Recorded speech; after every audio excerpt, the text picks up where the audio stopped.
Untuk Snapdragon 778G, kalian lebih pilih di Vivo atau di Samsung?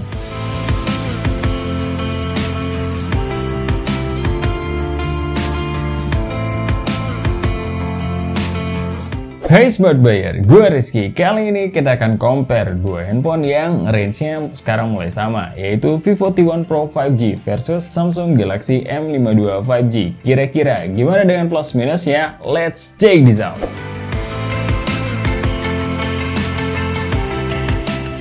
FYI untuk SRP-nya saat video ini diambil, Vivo T1 Pro 5G ada di 4,5 juta kurang 1000 dan di reseller sekitar 4,4 jutaan. Dan di Samsung Galaxy M52 5G SRP-nya ada di 5,4 juta dan di reseller start dari 4,6 jutaan. Lanjut kita bahas desainnya terlebih dahulu. Secara looks keduanya lumayan berbeda aliran, di mana Vivo menggunakan garis desain elegan, kemudian bodi material back covernya terbuat dari plastik, berfinishing haze dengan tekstur glitter-glitter tipis yang cukup resisten terhadap bekas sidik jari. Sedangkan di Samsung Galaxy M52 5G, garis desainnya minimalis dengan satu warna yang berfinishing glossy dengan bodi material plastik dan lumayan magnet dengan bekas sidik jari. Pada desain pinggirnya juga sama-sama curvy yang membuat bodinya jadi lebih sleek. Untuk frame kameranya pun cukup berbeda, di mana Vivo T1 Pro 5G satu lensa besar di atas dengan platform yang bulat yang oversize, dan di bawahnya ada dua lensa lagi yang platformnya sama besar dengan yang di atas. Kalau untuk Samsung Galaxy M52 5G cukup standar dengan tiga lensa yang dijejer secara vertikal dengan platform yang cukup tipis. Pindah ke sisi depan, ada perbedaan luas layar yang lumayan terasa karena Vivo T1 Pro 5G ada di 6,44 inch sedangkan di Samsung Galaxy M52 5G ada di 6,7 inch. Tapi sayangnya Vivo masih menggunakan water drop,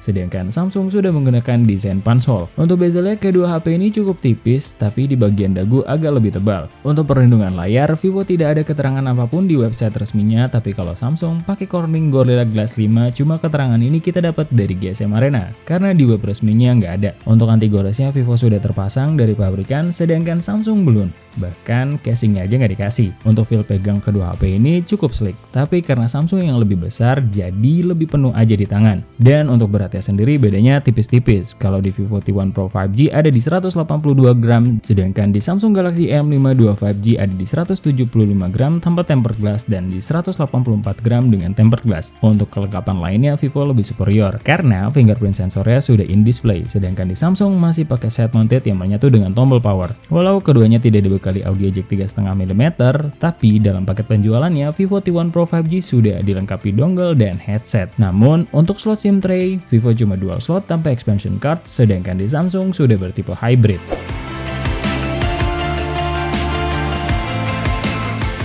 Dari segi display, Samsung lebih superior karena menggunakan panel Super AMOLED Plus dengan resolusi Full HD Plus dan refresh rate-nya di 120 Hz. Sedangkan Vivo T1 Pro 5G hanya menggunakan panel AMOLED beresolusi Full HD Plus dengan refresh rate di 90 Hz. Saat kita bandingkan untuk memutar video HDR, kalian nggak perlu pertanyakan lagi lah ya. Sebagai produsen panel yang menguasai pasar, secara warna jangkauan Samsung lebih luas dibanding Vivo. Walau secara warna nggak bisa dibilang Vivo jelek, tapi tetap beda kelas. Untuk scrolling menu dan penggunaan media sosial, Samsung Galaxy M52 5G juga lebih smooth karena refresh rate-nya sudah di 120 Hz. Walau Vivo T1 Pro 5G nggak standar-standar juga karena refresh rate-nya juga di 90 Hz. Saat kita tes di controllable area-nya Antutu, semua area layar kedua handphone ini bisa diakses dan nggak ada masalah berarti. Untuk dukungan sentuhannya, keduanya sama-sama mensupport 10 jari dan waktu pas kita rapid touch, keduanya sangat aman dan responsif. Untuk speaker, keduanya sama-sama menggunakan driver mono speaker yang sebenarnya agak kurang untuk ukuran harganya karena harganya sudah di atas 4 jutaan. Saat kita bandingkan suaranya, keluaran suaranya Vivo lebih bright dengan treble yang lebih tinggi, tapi bass dan mid-nya agak underpower. Sedangkan di Samsung Galaxy M52 5G lebih bulat karena bassnya cukup balance, mid dan treble yang gak berlebihan. Kalau untuk vokal setara dan keduanya secara staging kurang lah.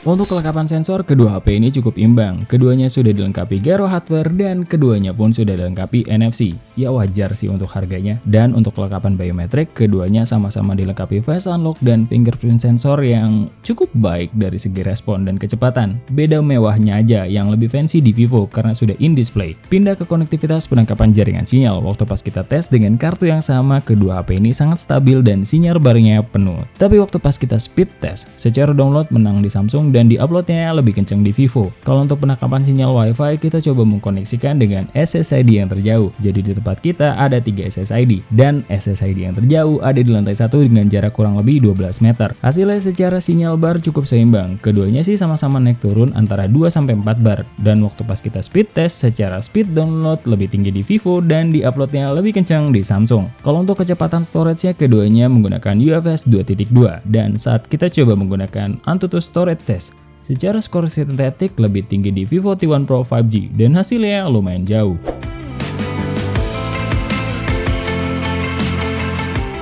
Dua HP ini sama-sama membawa triple kamera dengan setup yang berbeda. Vivo T1 Pro 5G di 64 megapiksel kamera utama, 8 megapiksel ultrawide dan 2 megapiksel lensa makro, sedangkan kamera selfie-nya di 16 megapiksel. Kalau di Samsung Galaxy M52 5G di 64 megapiksel kamera utama, 13 megapiksel ultrawide dan 5 megapiksel lensa makro. Kalau untuk kamera depannya beresolusi 32 megapiksel. Pada mode auto di luar ruangan, warnanya lebih saturated di Vivo dan kalau Samsung bermain aman dengan kenaikan exposure-nya aja.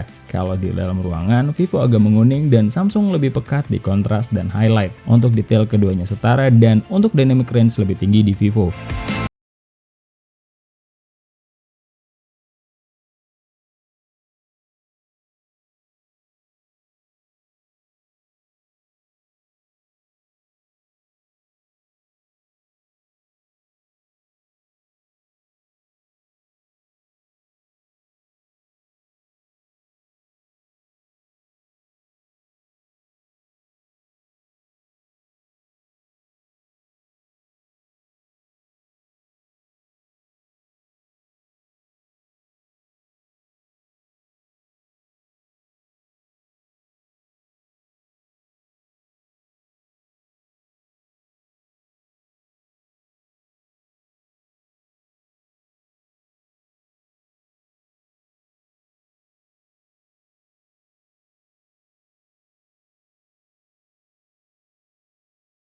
Saat kita menggunakan night mode-nya, ya Vivo gitu-gitu aja, kayak cuma digeser ke kanan brightness-nya, dan tidak menyelesaikan noise problem yang biasanya bakalan banyak pada kondisi seperti ini. Kalau Samsung AI-nya lebih pintar karena nggak cuma hanya naikin brightness dan exposure, tapi noise reduction yang lebih baik, dan masih kasih sentuhan saturasi, jadi kayak nggak kerasa dikasih flash aja.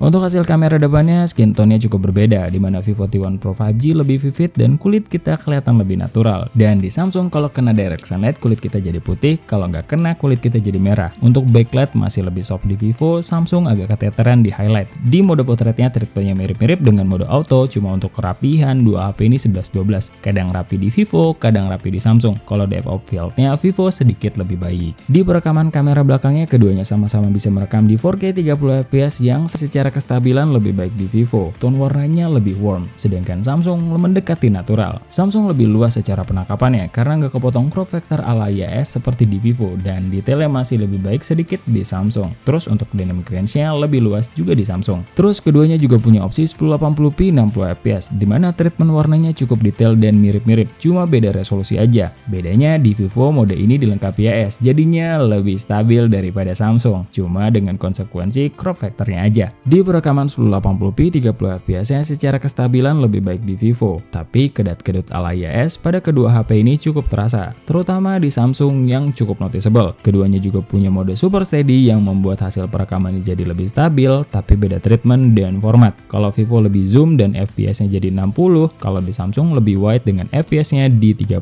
Pada perekaman kamera depannya, Samsung lebih lengkap opsinya, karena punya 4K 30fps dan 1080p 60fps. Kita baru bisa aduin di 1080p 1080p 30fps. Yang kalian bisa lihat Vivo lebih zoom tapi secara kestabilan jadi lebih baik. Kalau di Samsung lebih wide dan agak kalah kestabilan. Detailnya keduanya cukup setara, bahkan kualitas backgroundnya juga relatif sama lah menurut kita. Beda skin tone aja, Vivo lebih cerah dan Samsung lebih memerah. Dan ini adalah hasil video kamera depan Vivo T1 Pro 5G dan Samsung Galaxy M52 5G.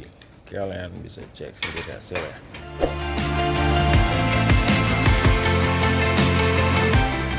Kedua HP ini juga membuat setup yang mirip-mirip, di mana sama-sama menggunakan chipset Snapdragon 778G, RAM-nya 8GB dan storage-nya di 128GB. Beda di UI aja, kalau di Vivo menggunakan Vantage OS 12 dan kalau di Samsung menggunakan One UI 4.1, yang keduanya sama-sama berbasis Android 12. Pertama-tama kita coba speed test dengan 10 aplikasi, 3 game dan 7 aplikasi ringan diantaranya Call of Duty Mobile,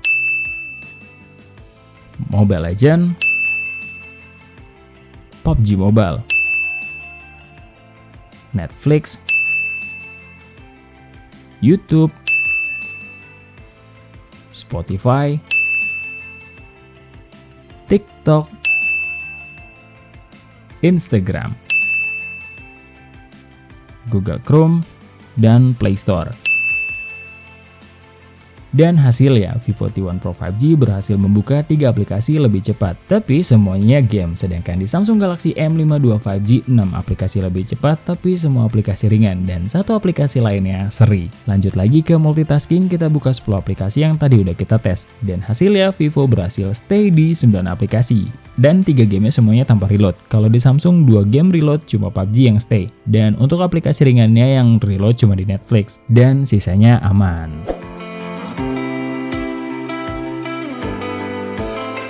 Kedua HP ini dibekali baterai yang berbeda, di mana Vivo T1 Pro 5G di 4700 mAh dan di Samsung Galaxy M52 5G di 5000 mAh. Dan untuk SOT kedua HP ini bedanya bisa sejam, di mana pada pengetesan benchmark PCMark, Vivo T1 Pro 5G mendapatkan SOT di 9 jam 29 menit dan di Samsung Galaxy M52 5G tembus di 10 jam 43 menit. Kalau bicara pengecasannya, untuk kepala charger kedua handphone ini bedanya jauh banget, di mana Vivo T1 Pro 5G dibekali kepala charger di 66 watt, sedangkan di Samsung Galaxy M52 5G cuma dibekali kepala charger di 15 watt. Untuk pengecasannya sendiri dari 3-100%, Vivo T1 Pro 5G membutuhkan waktu di 54 menitan dan di Samsung Galaxy M52 5G membutuhkan waktu di 1 jam 50 menitan. Sebelum masuk ke gaming test, kedua HP ini kita setting refresh rate layarnya sama-sama di 60Hz, brightness-nya di 80% dengan speaker yang full biar bebannya setara. Terus kita tes dulu skor Antutunya. Vivo T1 Pro 5G selesai terlebih dahulu dan mendapatkan skor di 544 ribuan dan di Samsung Galaxy M52 5G di 484 ribuan. Masuk ke game pertama yaitu Genshin Impact dengan settingan medium 60fps. Dan untuk kedua handphone ini, karena keduanya sudah sama-sama menggunakan chipset Snapdragon yang optimal di Genshin Impact, jadi keduanya sama-sama enak dan stabil.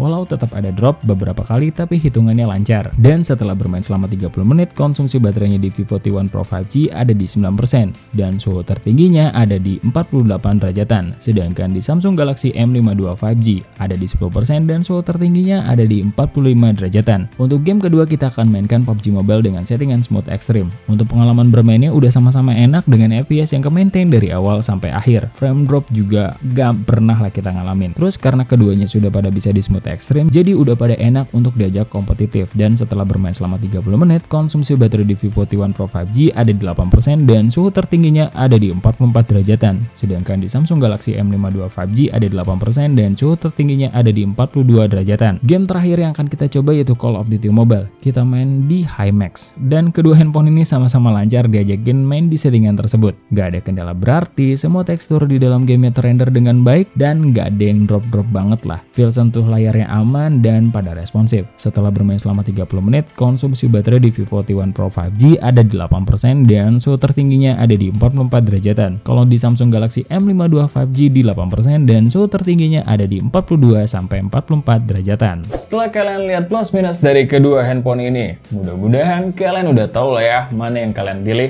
Dua HP ini walau secara spek jeroan kelihatan mirip-mirip, tapi tetap ada plus minus yang disajikan. Gak ada lah ceritanya HP menang mending, pasti ada hal yang dikorbankan dalam strategi penjualan masing-masing brand. Tinggal kalian pinter-pinter aja milihnya. Karena tugas kita cuma ngetes. Lagi-lagi keputusan di tangan kalian. Thank you for watching. Sebelum pamit, ingat, research before you buy and be smart buyer. See ya!